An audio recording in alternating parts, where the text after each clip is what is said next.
can collaborate with the work that's happening in our community. Excellent. Thank you, Jessica.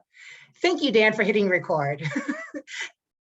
And also, Dan, would you like to go ahead and introduce yourself? Certainly. My name is Dan Sokulski. I'm a recovery support specialist with Chestnut. I'm also a person with lived experience in recovery. I am here as well professionally, but also love having the opportunity to not only work with people individually, but also try and affect change relative to recovery on a macro level, community level. And that's been a privilege so far. So it's great to see everyone. Thanks. Excellent. Thank you, Dan. And Tony Randall. Hi, I'm Tony Randall. I am the brand new project coordinator for the ROSC grant in Bond County.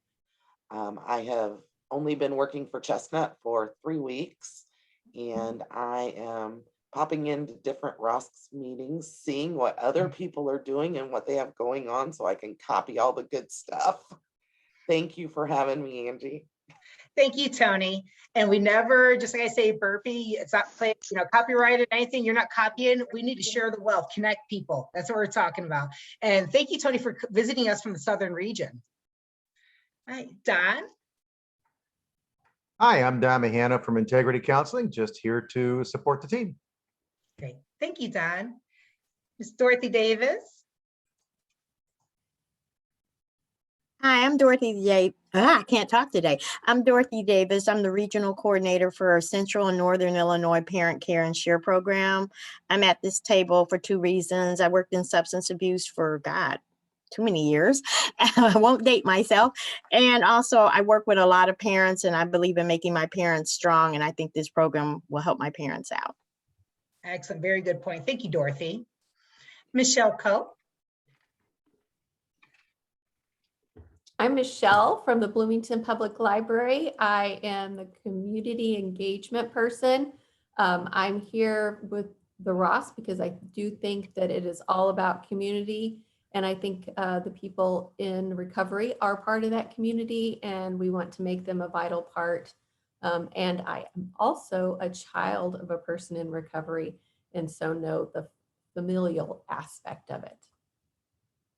Excellent. Thank you, Michelle. And Kiara.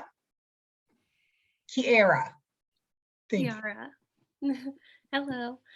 I am an intern at Integrity Counseling. So I'm here with Don Mahana just to learn about ROSC and what all the community offers. Excellent. Thank you, Kiara. Emma. Hi, I'm Emma. I am here with Bridgeway. I'm an employment specialist, and I'm here just to network and share ideas. Excellent. Thank you, Emma. Matt.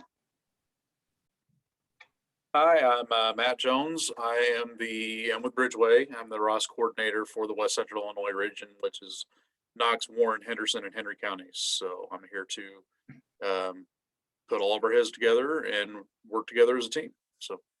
Excellent. Thank you, Matt. Clara. Hi, I'm Clara. I'm an intern at Children's Home and Aid in the Parents Care and Share department, and I am with Dorothy Davis. And I'm here just to learn more about this type of community and just get the best resources for my clients. Excellent. Thank you, Clara. Kelsey. Hi, I'm Kelsey. I'm here at Chestnut Family Health Center. This is my first week in, so thank you guys for having me. I am here to learn some more resources. We're trying to recruit more people for MAT, and so we're kind of looking to have some more resources at our hand to give our patients and whatnot. So thanks for having me. Excellent. Thank you, Kelsey. Sonia. Hi, I'm Sonia, and I'm the Community Treatment Liaison for Chestnut. And I like the opportunity to meet with internal and external providers so that we can work together in collaboration. Great. Thank you, Sonia. Millie.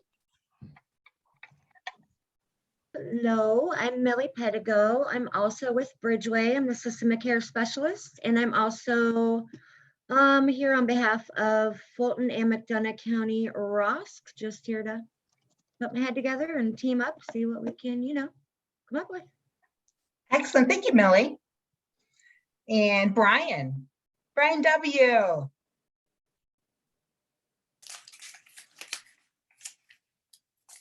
Hey, I'm Brian, and I'm actually a recovering alcoholic, and I'm from the community.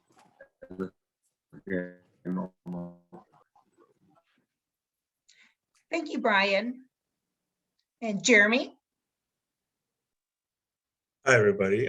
Jeremy Studebaker. I am also with Chestnut. I'm part of the Lighthouse Institute, so we do more of the research side of stuff. I've been with the ROSC for a long time, so it's great to see everybody. Great. Thank you, Jeremy. Angelica. Hey, my name's Angelica Adcock. I work at Chestnut Health Systems and run the First IL program, which is a program for people going through their first episode of psychosis. I'm also helping the ROSC do lots of YouTube and social media things. So if you ever want to film a video about anything you find important, let me know, because I would love to get together with you. I come here to the ROSC obviously for resources and connections, but I'm also a child of a recovering alcoholic, and I am also recovering from some mental health problems as well. Okay. Thank you, Angelica. And really quick, I'm going to plug that if you do a video, the ROSC will pay you a $25 PLE stipend gift card. So if you have an interest or anything, please reach out to me and I'll connect you with Angelica, or reach out to Angelica directly. And Marlon. Good afternoon, everyone. Marlon Chamberlain. I'm with Harlan Alliance, and I am here to learn and to continue to grow and build community. Great. Thank you, Marlon. It's good to see you. It's been a while since I've seen him. It's great to see everyone. And Linda? Oh, Foster. Linda Foster. Can you hear me? Yeah. My internet is unstable, so sometimes I'm like that too, but I'm gonna blame it on the internet today. I am Linda Foster, the president of NAACP, and advocating. That's what we do for those that don't have a voice, and to help navigate those so that they can have a voice. Excellent. Thank you, Linda. Chantel. Hello, I'm Chantel. I'm coordinating intake for IGRO services for McLean County Cluster, and I'm gonna piggyback off Marlon. Even though I have personal reasons to be here, considering I have family that was plagued with substance abuse, but to learn, grow, and build community. Thank you, Chantel. And Tasha. Hello, everyone. I am Tasha Davis. I'm the residential service coordinator for Neville House. We're under the umbrella of Mid-Central Community Action, and I am here to learn and to be a support. Excellent. Thank you, Tasha. And Wendy. Hi, my name is Wendy Ashford. I'm the manager of therapist services and program development here for mental health and addiction recovery at Call Broman, and I'm here to learn and be of service if I can. Excellent. Thank you, Wendy. And then Corey. Hi, I am here because I'm very interested in the good work that you all are doing, and I am on the health department board. And as part of that, I'm also on the mental health advisory board, which we're the group that kind of helps decide how the tax dollars allocated for substance use and behavioral health are spent. And it's not a lot. I wish it was a lot more money, but anyway, it's very helpful for me to hear what all is happening, because then that helps us know what kinds of things we should be directing our funding toward. Thank you, Corey. And I like how you add that disclaimer. There's not a lot. Sadly. Like, ooh. Yeah. Thank you, Corey. And I see one more person, caller user. This might be Tom Tro. I was having trouble connecting. I'm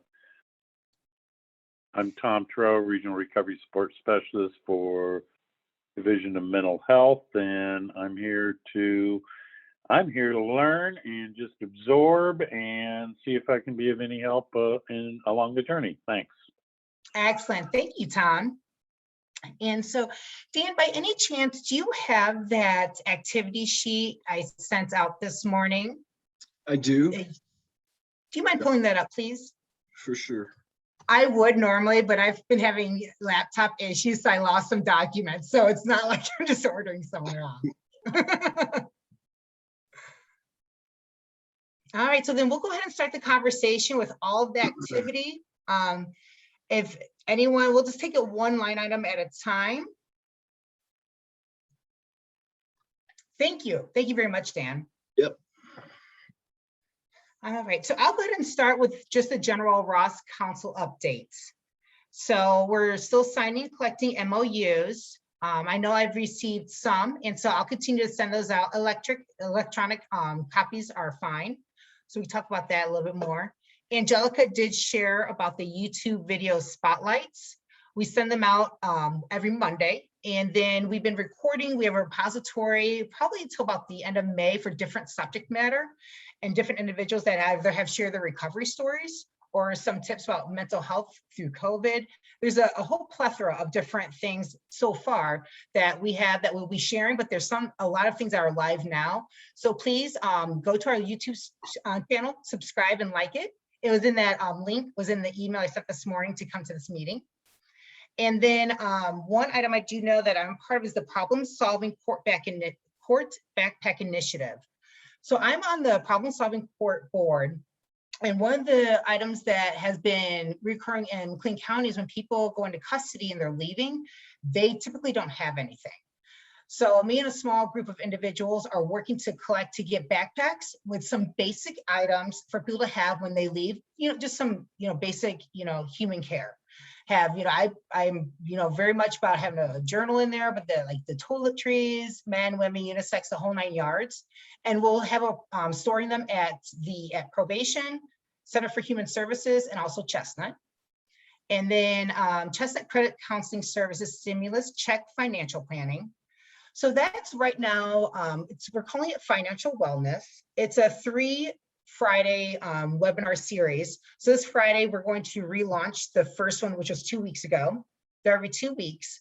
And what it'll be this Friday at noon, and I'll send out more information. You don't have to take notes or anything. And we'll be doing basically Brian Irwin, one of our financial advisors, will be giving a presentation, and then I'll supplement what he's sharing with worksheets that are embedded in the presentation to help people actually learn and apply the skills to their own, like if they're budgeting 101, financial management, things along those lines. And we're capping it, I think, about 20 minutes. And so the first one is just about planning.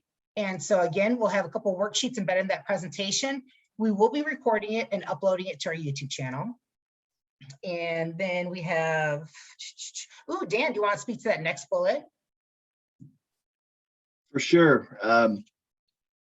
So when we had our group breakouts a couple months ago, I think in January, we came up with, sort of a refresh of ideas, that we want the ROSC, some strategies and direction that we want for the ROSC. And this is something Angie and I have been talking about going back probably a year ago. But anyway, one of the themes out of those breakouts was some kind of, just additional family services. We have the Bridges, All Recovery and Family group right now, and that's a good start. But we'd like to evolve this to an actual development of an actual family program. By that, I mean something either bi-weekly or monthly that people can come to, say on a Saturday. It would be like a family program or session that treatment centers typically have. Chestnut right now does not have this service offering, so we feel the ROSC might be able to fill that gap, that unmet need. Basically, it would be a session that would last several hours where family members, along with their recovering loved one, could attend, or just family members, by themselves, and learn about not only addiction as a disease. I think that alone is very important. Family members understanding that, this is not a bad person that, that they love. It is not a matter of, immorality. It's an illness. It's a disease of the brain, and a lot of the behaviors that they're seeing, the dishonesty, the stealing, just all that stuff are really symptoms of the disease. And so that would be part of it, but also some exercises that would help strengthen the family, open communication paths, open opportunities for family members to get honest with each other, about how the disease is affecting the family as a whole, not just the person recovering. You were thinking of bringing in, guest speakers, people with lived experience to talk about their experience, strength, and hope. So it'd be,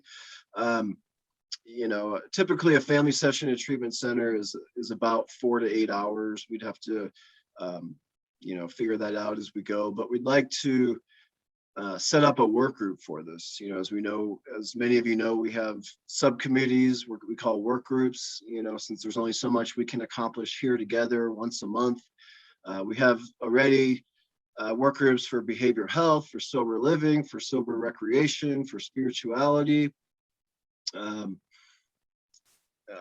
sure I'm missing one or two, but we'd like to kind of create another one for family and even potentially alumni services. So this would be people getting out of treatment recently, not just Chestnut, but just in Central Illinois. Perhaps we could network with the other ROSCs in our area. We have some of that representation here in this call right now. And, set up events, retreats, perhaps some social media apps, where alumni can connect with each other, sort of learn and grow, with inspiration from each other, help each other.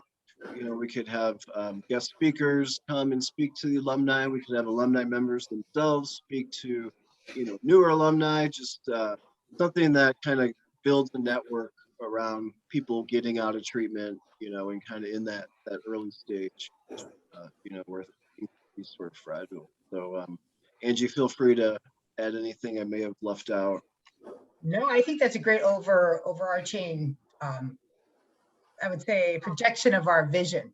Yeah, and one thing I should add, some of you have already heard me say this, the family program, one of the reasons I feel strongly about that, and others of you may have probably had this experience, but for me, as somebody in recovery, going to treatment those first several times, really, just throughout that 7-year experience of probably 8 different treatment centers, but then just all the damage I did to my family, the things I did to them, having them be a part of the family program, and having them not only learn about addiction as a disease, that I was a sick person, not a bad person. And the exercises that we did, and them realizing that they can't have their lives wrapped up in what I'm doing. They have to live their own lives. They have to have their own recovery as family members. Just all of it together really, just led to so much healing and, just understanding. So it's a great thing if we can, do it right. I hear you, and I agree. And another thing that's something that needs a lot more attention and to bring more unity is the family, but also our community. And so the next initiative that we have going on is, we originally named it the Racial Equity Workshop, but it's really looking at diversity in recovery. And so a small group of us have been meeting together, myself, Toy Beasley from TASC, Dorothy Davis from Children's Home and Aid, and then Linda Foster from NAACP, Wendy Ashford from Carl Broman. I always have to stop and double check. And then Natasha Nuna Ponder from Center for Human Services, and Ramon Pippins from Family and Children Family Services, and then also Pastor Bennett from the spiritual side. And a lot of times, a lot of the themes in this conversation, and please, Linda, Dorothy, or anyone jump into this conversation. From my perspective, at first I was uncomfortable because for instance, I used to say that I grew up, as a minority because I grew up in poverty and there wasn't anyone that looked like me when I looked around. But I realized after the unfortunate events last summer, a lot of things came to my own personal awareness that that's a microaggression. and that I will never understand what it's like to be a minority. Just because I didn't see someone that looked like me, I will never know what it's like. I am a white female that really I have privilege. And I can say that now because I see that now from the different experiences that I've had in my life. And I think it's so vital that my intent's always been good. My motivation is about human rights, civil rights. I come from a family of it, but I didn't even realize. So there's some things I think that may be under the surface that in order to build our infrastructure better, for recovery supports for everyone, all of our citizens, this is a discussion that needs to be had. And I know for myself personally, I've committed to being uncomfortable with being comfortable with being uncomfortable. Sometimes I don't know if I'm going to say the right thing. Sometimes I don't know, but I'm not going to learn if I don't keep engaging in this conversation. So this one is not only a passion for me, but it's something that I think we need to embrace as a community, is looking at diversity in recovery. Why aren't there more people? When I was in treatment, when I go to support groups, and I've been to many across the board, there's not a lot of diversity. And it can't, we know addiction does not know any kind of race, any kind of class, socioeconomic situation, nothing. So why is it? Why are we not reaching? How can we become more united? And so this is a big, I would say, root or motivation to have this conversation and keep it going. Linda, please, or Dorothy or Wendy, if you want to pitch into that conversation, or we're going to open it up for discussion at the end when we go through the events. There's not too many more.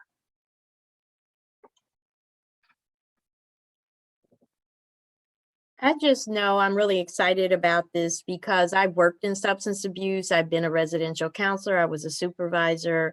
I worked at Broman as a case manager. And one of the thing that struck me is minorities struggle to stay in treatment, to get in treatment, and even after treatment to stay in recovery. So I think having more people that look like us behind those counters, that are therapists, which is why I'm finishing my master's degree, helps us get in line and try to get help. I think there's a lot of misconstrued theories in the Black community about treatment.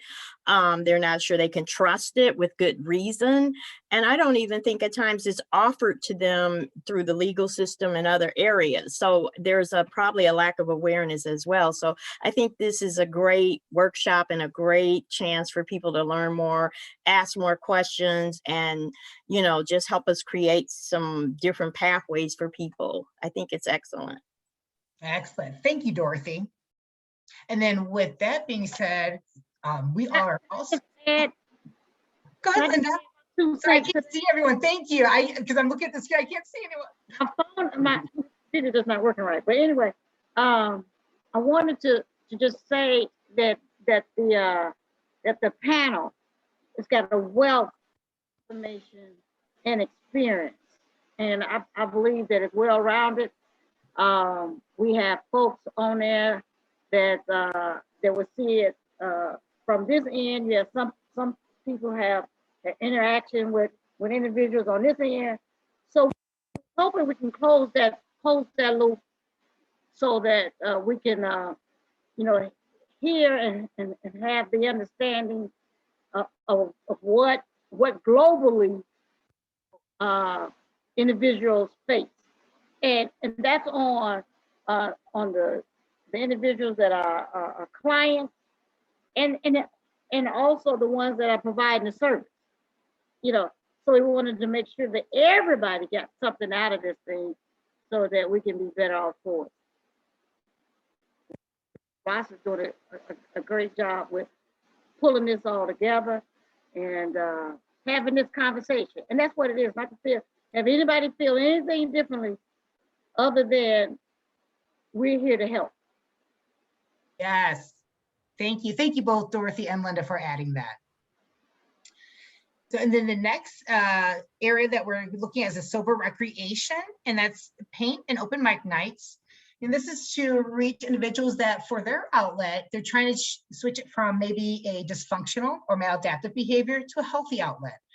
And so there's that, we're offering these creative events. So there's paint night, the open mic is poetry, and also We've had open mic. Sorry, I was reading the chat from Corey. And so it's just, it's anything artistic that you could think of. And we're looking at different sports events like softball, volleyball, book club, learning a new skill. Mike, as you see, my guitar's right back there. I'll pick it up after grad school. It's just gonna sit there as a decoration right now. But that's it. I mean, and that's another thing that we bring to the ROSC Council. This is a great, forum for us to talk about what are some more recreation activities. What have you all been hearing in the field that people are saying, I wish we had more of this? So that's really what the Sober Recreation Group looks at. And then spirituality, we are, Dan, I'll let you speak to our special guest, Larry Scott.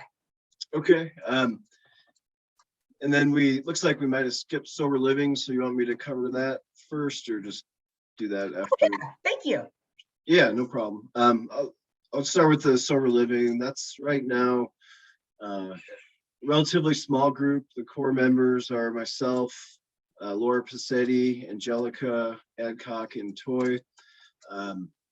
We could definitely use help with this group for just more brains, more ideas, more resources. If anybody is interested in being a part of that group, this is something that is, kind of long-term, big picture work. So we recognize, with the resources and the team we have right now, there's only so much that we can do. So we're looking at, well, what can we do that would make a difference? We're not necessarily going to go out and build new apartment buildings or, sober living houses. We do have a member who is actually looking to buy a home to transition it into a second Oxford house for men. That's just kind of dependent on circumstances and availability right now. So that's sort of being played by ear. But we're looking at, one thing we can do is help people who want to get into sober living, coming out of treatment, coming out of jails or institutions, pay for that first month's rent, or that security deposit. A lot of times, working on residential units or, people are in a good place with their recovery, and kind of have that window of opportunity, maybe call it the pink cloud, but it's really just a window of opportunity where that spiritual awakening is beginning within them, and they want to, continue by moving into a safe, sober environment, but they, there's either not availability or they don't have the money to pay the rent or that deposit up front. And, we see that a lot. So we're looking at events we can do, fundraisers to create some kind of scholarship fund. And it would be, minimal red tape. We're not going to, there would be some kind of dedicated, committee that would sort of oversee that. Nothing too formal, but just making sure that the money's going in the right places. But the bigger idea we have right now is September 18th. It was originally going to be like in April or even March last year when we were talking about this fundraiser. It'll probably be a 5K, but we decided to push it out because of COVID, because of weather, plus September is Recovery Awareness Month. And some of you may remember we did have our first ROSC picnic in September of 2019, excuse me.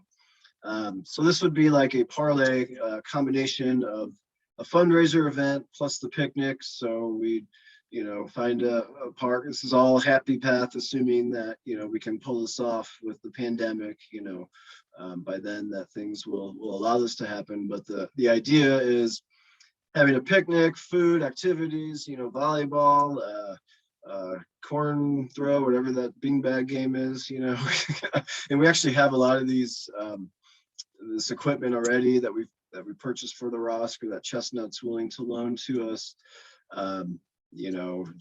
So having a picnic, but then also the fundraiser where we'd have markers if people want to do a walkathon, if people want to actually jog a 5K, that's up to them. If they want to do it virtually where they can do it on their own time, but still come to the picnic and hang out and have fellowship.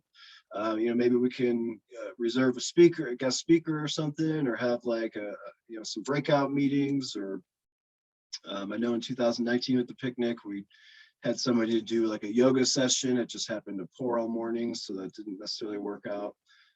But anyway, just make it a day of recovery fellowship, and then you know, based on the pledges and the sponsorships we can earn between now and that point, hopefully we'd have a good, you know, good amount of money to put into that scholarship fund.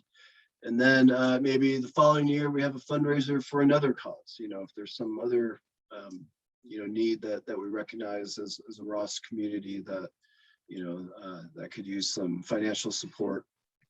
So we want it to be kind of a signature fundraiser event that we have every year. In the meantime, we're looking at smaller things that we can pull off where donations would be accepted via PayPal, but not, they're free events. But if somebody has the means to, you know, throw in $5, $10, $15, whatever they want to kind of, you know, start up some kind of executive fund for, you know, for the transitional living support, or just for the ROSC in general. So we have a fund separate, an executive fund being that something that is separate from our budget that we can roll over from year to year. We can, you know, borrow from when we need, you know, funds for some kind of need that we identify, or we can put funds into on an ongoing basis. We can perhaps even receive, you know, donations from other larger, you know, committees or you know, groups in the area that have similar type funds. So the idea, you know, we talked about, since it's a sober living group, what are some independent living seminars or events that we could put on? So maybe like a, you know, Zoom cooking seminar, you know, something that has to do with, you know, managing finances. You know, we could have short, you know, YouTube videos on, you know, personal hygiene, just things that people need to know to be out and live on their own, basically. So Angelica looked into doing a bowling event at ISU lanes, but they're still not in a position to allow that with the pandemic. So we're just kicking around ideas. If you have ideas and you want to be a part of that conversation, again, let me know, let Angela know, and we'll definitely get you lined up with that. It's just a 2-hour per month commitment. We meet 1 hour every other Thursday at 1 o'clock. This is our off week, so we'll be meeting again next Thursday. And I think we'll welcome any ideas, and I think any agency here right now will welcome any ideas that's like a hybrid, that we can meet in person and have that Zoom, because I know nobody here has Zoom fatigue. Everyone loves the online virtual interaction. Like, I'm a little sarcastic. So I know if we can find that, you know, sweet spot between, you know, that'd be awesome. But we're gonna work with what we can, but we need to stay together. That human connection is more important, overarching than anything else.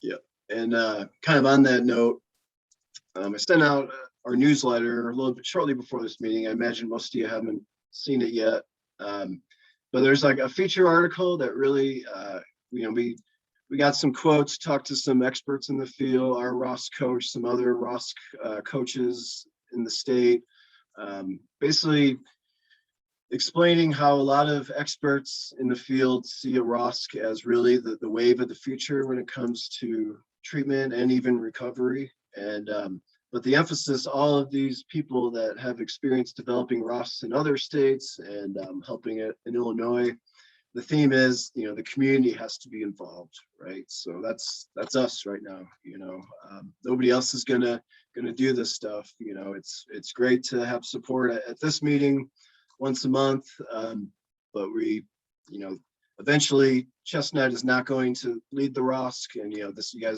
y'all have heard this message before, but you know, we really need help with these subcommittees, these work groups, you know, to get these ideas, these activities off the ground. So it's just kind of a plea for help here, because eventually we want the recovery community here in McLean County to own the ROSC and, you know, and do this stuff. So tying into the spirituality group, or not tying, I guess, transitioning to the spirituality work group, that's another bi-weekly group. We meet Fridays at 10. And we've already put on a lot of fun, I think, relevant holiday parties recently. We've had the spirituality and recovery panel last fall that went over quite well, in my opinion. And one of the things we're looking at is bringing in a circuit speaker. Larry Scott's his name. He's open with using his last name. You know, he is. Some of you may have heard of Joe and Charlie. It's an AA duo tandem that used to really just break down the AA big book, the first 164 pages, and really just help it come to life, you know, and explain the steps, explain some of the history behind, you know, not just making the book, but you know, why things were worded in certain ways. It's really like an in-depth analysis. And Larry was actually a protege of Joe and Charlie, so he does a similar 12-step workshop or big book study. And we actually had him. I was a speaker seeker for the Bloomington Normal AA Roundup in 2017, and we originally had the Raymer brothers scheduled. They had to cancel, and they pointed me to Larry as you know, their next best sort of replacement. And Larry came up here from Georgia with a partner, and they did this wonderful workshop over the course of Friday night and most of the day Saturday at our annual roundup event. And it was something different. Usually there's just like speakers, you know, and activities. This was, you know, more of a workshop. And so I'm in talks with Larry about how we can do something over Zoom that would have enough substance, you know, to where we don't want it to like be obviously an 8-hour Zoom thing. You know, we're going to lose a lot of people that way. You know, maybe it could be a series of you know, weekly workshops over the course of a month. So 4 of them that are like 2 hours long, something like that. Or maybe it's just like 1 3-hour one where he has to cut stuff out and sort of just get down to the real stuff. But, you know, the message about the purpose of the steps, and of course we support all recovery paths with the ROSC, but we also support steps because that's a recovery path. So we want to, you know, dive into that as well. But the purpose of the steps is to bring about a spiritual awakening. So that's why that ties to the spirituality group. You know, that 12-step promise is you having had a spiritual awakening as the result of these steps. We carry the message to other alcoholics and practice these principles in all our affairs. So not to get too preachy, just saying in order to help people grow spiritually in our community that are in recovery or that are associated with recovery, we think this would be a really cool thing. And this is also something where it would be free, but we could have that PayPal account where you know, this would have monetary value to people's sobriety, I think, to where not so much newcomers, but people that would attend with established sobriety, you know, might be willing to throw a few bucks, you know, that way, that we could use those funds again for other ROSC initiatives to help people. And this also, in my opinion, and Angie, I think agrees, we've talked about a little, this would also be a good, I hope it would be a good way to engage the 12-step community with the ROSC. We've had people kind of come and go or sort of dabble with the ROSC from 12-step, but we haven't had many stick. Now, there are a few on this call, I recognize that, but something that we could show the recovery community at large here in McLean County that, hey, you know, yeah, we've had stuff for kind of all recovery and smart recovery, but we also respect and want to put on something for the 12-step community and sort of, you know, kind of tighten the bond there as well, if that makes sense. And Dan, can I just speak to really quick to that point? The reason why there has been, I think, some separation is because some of the individuals have shared with me from the AA family that the recognition of multiple pathways to recovery can be viewed by, and one person specifically said, as enabling. So even the MAT treatment, medication assisted treatment, there's some things that do not jive or align with their philosophy, the AA philosophy in general. There's some incongruence that there's, you know, again, that causes some of the rift. So it's not, I don't think, anything personal, it's just incongruence in belief systems. And so we just are trying to, you know, bring awareness and try to bring some more alignment there. So we want to respect everyone's beliefs, and everyone has the right to recover however they're going to. Dan, do you want to bring up the activity so we have enough time to give the floor to everyone? Yep. Let's see here. So we're just gonna end it with us talking, well, I'll stop talking, promise you, with the upcoming events. This Friday, reach out to me because we do have an LGBTQIA+ support group. We have, it used to be on Thursday evenings, now it's on Fridays at 6. And this Friday, we'll have a yoga retreat with Trudy Shea. It'll be awesome. I attended the one, I think it was about a month ago. If you need some breathing, if you just want some centering, just to, you know, just realign yourself, your mind, body, and spirit, reach out to me. I'll give you the call-in code.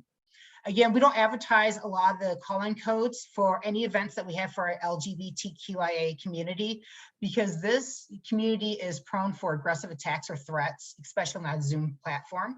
So we want to respect everyone's right and to have a safe space. So I'm very adamant about ensuring that safe space. And then the March 19, April 2nd, and April 16th, those 3 installments of that Chestnut Credit Counseling, Stimulus Check Financial Planning, the live noon webinars. We'll send out that information. March 29th is the Diversity and Recovery, the panelist discussion. I did send out to the email distribution group the Eventbrite link to sign up, but also the flyer with the Zoom information. You can just go onto the Zoom call and everything. You don't necessarily need to sign up, but you know, it's just, you know, a courtesy, but I don't want that to stop you. If you, Monday, the 29th, you're like, hey, I want to go on, log on. Don't worry about if you didn't sign up through Eventbrite. And then in April, we will be launching that Problem Solving Court Backpack Initiative. Me and Judge McFarland are trying to work out some things right now. And May 14th, Pate Night, and then to be determined June guest speaker, Larry Scott that Dan just spoke to. And now we'll let you speak. Please have the floor. Any questions, comments? And Dan, do you mind to stop sharing? So yeah, I want to be able to see everyone. Yes, and Tom just said, if you're interested in CRSS or CPRS trainings, contact him. And that's in the chat box, his contact information. So what are some thoughts?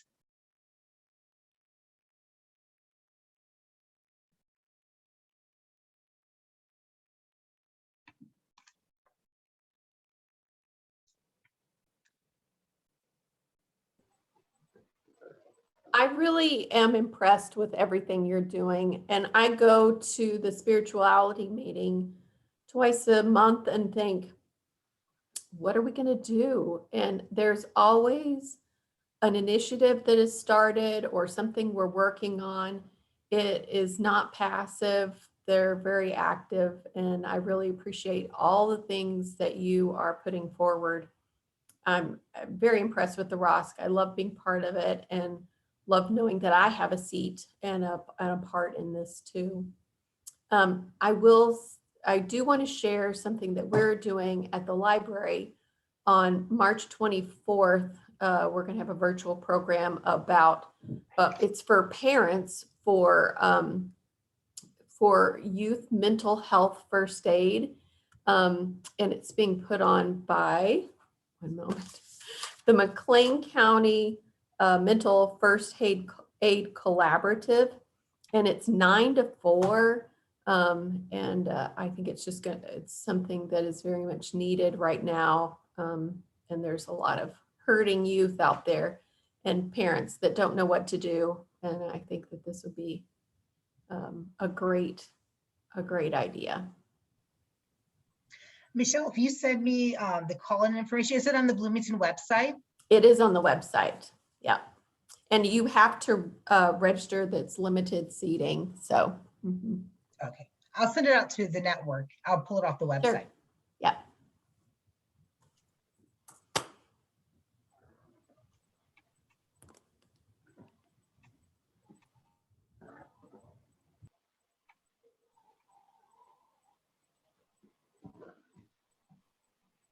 I just want to throw out there that we are always open to new ideas. We recognize that there are plenty of opportunities that maybe we just haven't thought of yet. You know, sometimes you just don't think of it until, you know, you have the right minds together. So, you know, we don't want this to be where we're dictating what's being done. You know, this is you know, these are all ideas that have come up organically through these different work groups, you know.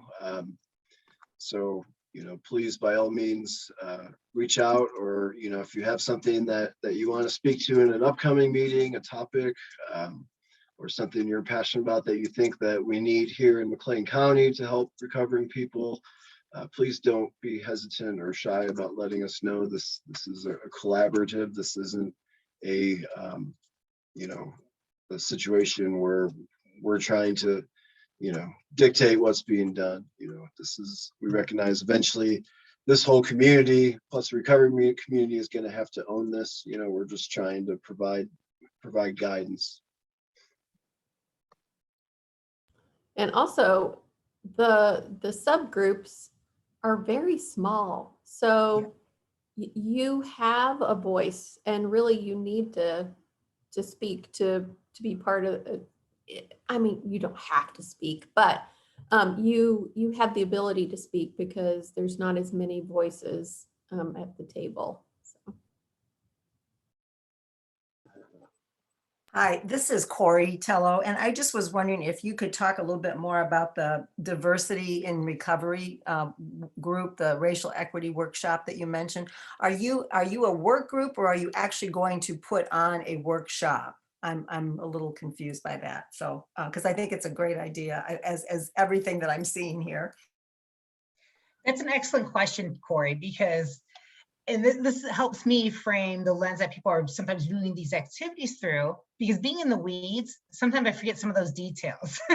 Like to let you know that this diversity and recovery, it was basically an initiative that sparked out of the behavioral health work group.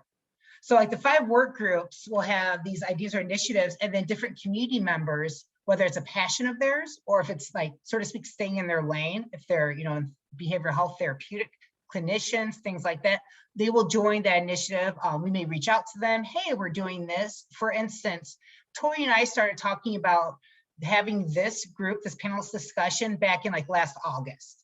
And so we started talking, then me and Dorothy started talking to me and Linda, you know, so it kind of grew from there. And now they're from the perspective, the panelists, and I'm glad you brought this up because I realized I didn't touch upon it. It's really full circle, the 6 panelists or perspectives that we're bringing to the table. One, a person that's been through the process, trying to find services, going through services, and then active recovery in their community. And then also there's a couple clinician perspectives. And I know one clinician, she will speak to how a lot of times people come to her and share that, hey, there's nobody that looks like me. And, you know, she's African-American, and she will share that it's hard because she's like, yeah, that it's me. And, you know, and so there's not a lot of variety. So we're looking at that level of like clinicians providing services, not a lot of variety, not a lot of diversity. And then also leadership. Wendy is also on our panel, and I don't want to speak too much to Wendy because she's sitting right here too, and Linda and Dorothy are sitting right here. And she's bringing the perspective also from providing services and then hearing people, the feedback from people either trying to seek services or going through the process. And so, and then we have Pastor Bennett from the spiritual aspect, and then also what he's seen in the community. And then we have Dorothy, and then there may be another person from like, you know, the law enforcement or probation. So we're trying to bring it from like, you know, many different perspectives, and we want to make it a conversation. There's questions already, very, I'm saying benign, very, it's not to draw any more division. It's just to have a conversation about awareness and bringing awareness where our community is. Because ideally, we would like to develop this into a workshop where it's like, okay, now after this discussion, we realize we should probably form some marketing or maybe another task force targeting this area, because we saw this theme come up quite a bit. And so this is really just information gathering and having a conversation. And we're trying not to, we're being very cerebral about our approach, because we don't want to have anyone coming in defensively, or we don't want to attack any services here in town. That's not the point of this discussion whatsoever. It's just having that conversation of perspectives and what real life experience is. Did I answer that question? Yes, it did. Thank you very much. Because I understand now that you're kind of working yourselves toward, you're gathering information now, and then you're going to, with the goal of being able to reach out to the community and say, how can we do some action steps to get more diverse and make people feel like they can get services from people that look like them, understand their life experiences. But I mean, you're kind of at the beginning steps of figuring out how to help the community understand what it needs to really think about to become more inclusive. Exactly, and that's a great way to unwrap that. And it's basically the premise of the ROSC too. We want to meet people where they are. So we want to meet our community where they are. And in order to do that, we need to find out where are they in diversity in our infrastructure, in our belief systems, in our practices, things along those lines within the realm of diversity and recovery. Thank you. That's great. I can't help but think we need to have that conversation about just behavioral health in general, because we're struggling with that. But I understand why ROSC is focusing clearly on for people in recovery. But I mean, we have a huge issue for just diverse groups getting any type of counseling or therapy from people that look like them and understand their life experiences. So I mean, it's like this. There's a lot of groups that should be looking at this from different angles and then putting it all together at some point. And Corey, I think you bring up a good point, because we are actually looking at behavioral health overarching the umbrella. And so the ROSC, this discussion is about behavioral health in general. But the point that's really good is that we can convene with other groups like the community, the CHIPS group, the different community health groups, say, hey, this is what we found, and start building some more information to build that stronger infrastructure. Where are the gaps in the services? Absolutely. Yeah. Because I feel like sometimes I feel like when we talk about behavioral health, I feel like even though obviously the whole definition of that is it includes substance use, sometimes substance use doesn't seem to get as much play as does more just traditional therapy. You know what I mean? So I love that we need to really bring that to front and center. So that's great. Yes. Thank you, Corey. And thank you for letting me offer that clarification on the goal, the objectives, and what the panels will be. Tom, did you have your hand? Did you have a question? Yeah, I just wanted to add something to what the last person was saying when substance use versus mental health or what have you. So for years, there were a lot of discussions within state government, as an example, of working together, mental health and substance use. And it used to be those conversations always ended up into why we couldn't work together because of the differences. About 8 months ago now, there was a small work group established with the substance use folks and us in mental health, and with a new focus being on what do we have in common and how do we build on that for the base. So there's actually a lot of discussion that goes on, what do we have in common? What are our common strengths? What are our common goals? What are our common values? So really, there are some things going on, and I know we're going to be doing a training, which is, substance use and mental health and shared values and things such as that at one of our upcoming trainings. So there really is a lot going on that right now. So I just wanted to kind of add that in. Thank you. Great. That's good to know. Yeah, and if you send it my way, Tom, I will send it out to the network, and everyone here would receive that information. And then I think there's probably about 120 on that email distribution list. So thank you. And anyone else, if you have activities going on, send it to me, Chantel Hunt as well. She'll send it out to the Human Service Council. So let's keep connecting, everyone.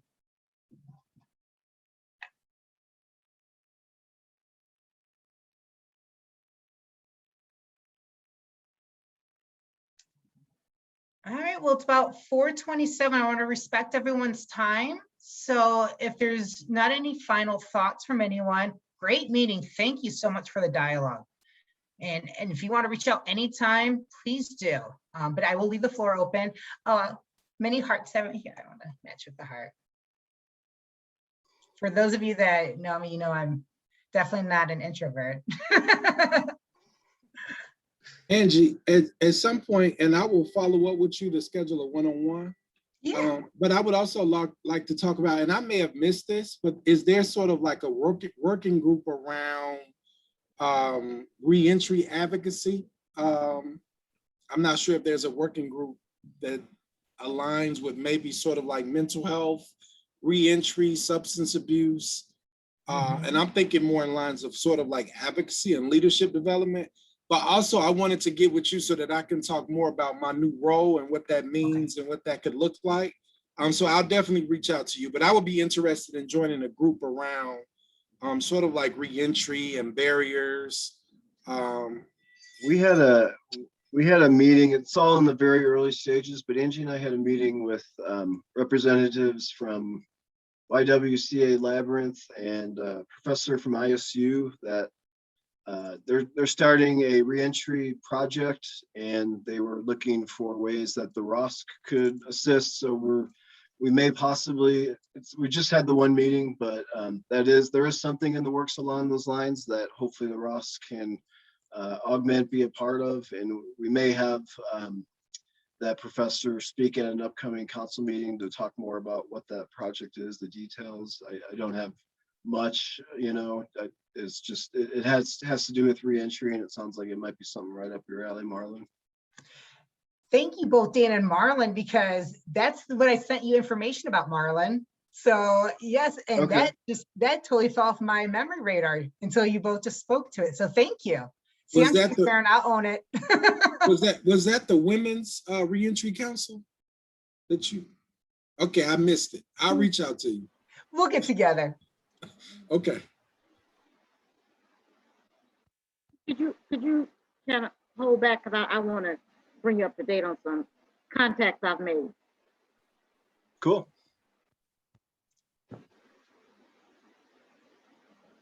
I missed that. What did you just say, Linda? I said, could you hold on a little bit? I want to share with you some contacts that I made for the. Oh, okay. Yeah, you and I, we'll stay on the call if you like.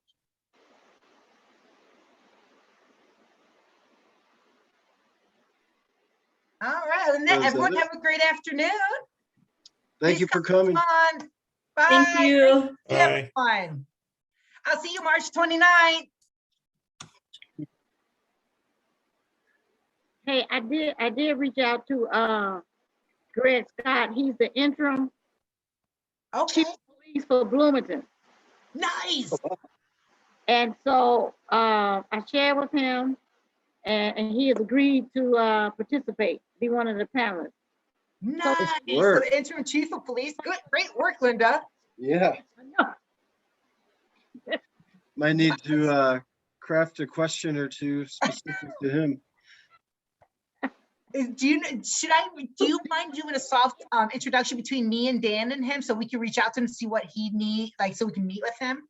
Okay, can you send him an invite for tomorrow? Do you want him to show up? Yeah. I'll definitely send him an invite and just say, what's his email? His name is I think you could send it to expect it. I think you sent it to like Bloomington PD or whatever. But his Is name, it John Furman? Like, I could send it to like the Bloomington, because I know he's public relations. interim police chief. So we're getting the chief. Nice.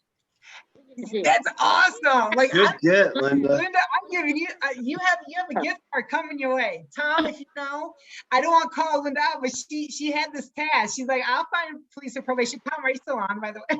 Like, I'm just talking. I'm excited. I'm like, say that earlier, because I'm like, now my endorphins are released, and I feel sorry for people in my class at 5:30.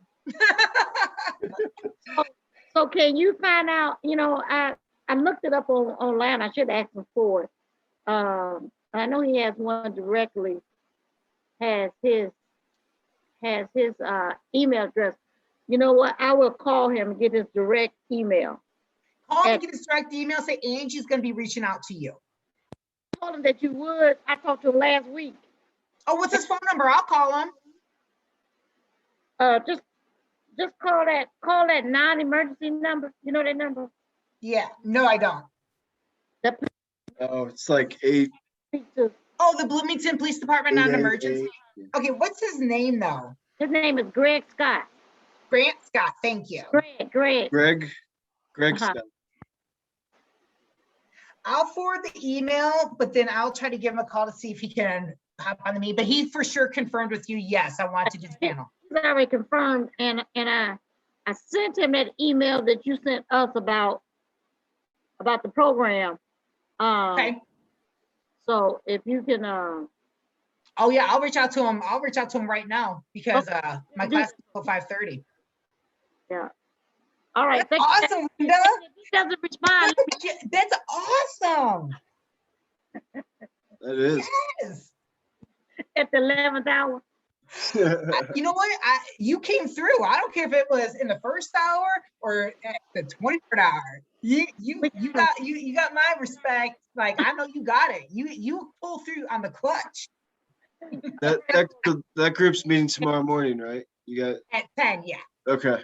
And you know what? I may and may not be on. I'm gonna try to be on. I'm in a training. It goes on to 2 o'clock, but I'm gonna see if I can juggle some stuff. Okay, cool.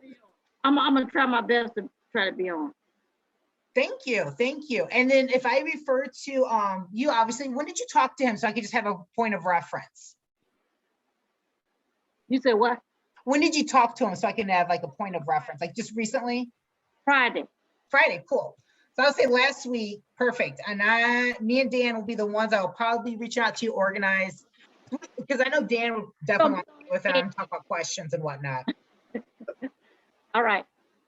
Thank you, Linda. That's awesome. I sent that out to him. Yeah, I'll reach out to him now. I'm gonna talk to Dan. Don't leave yet. I'm gonna talk to Dan real quick, and then I'll call him. All right. Thank you, Linda. Thanks, Linda. Yeah.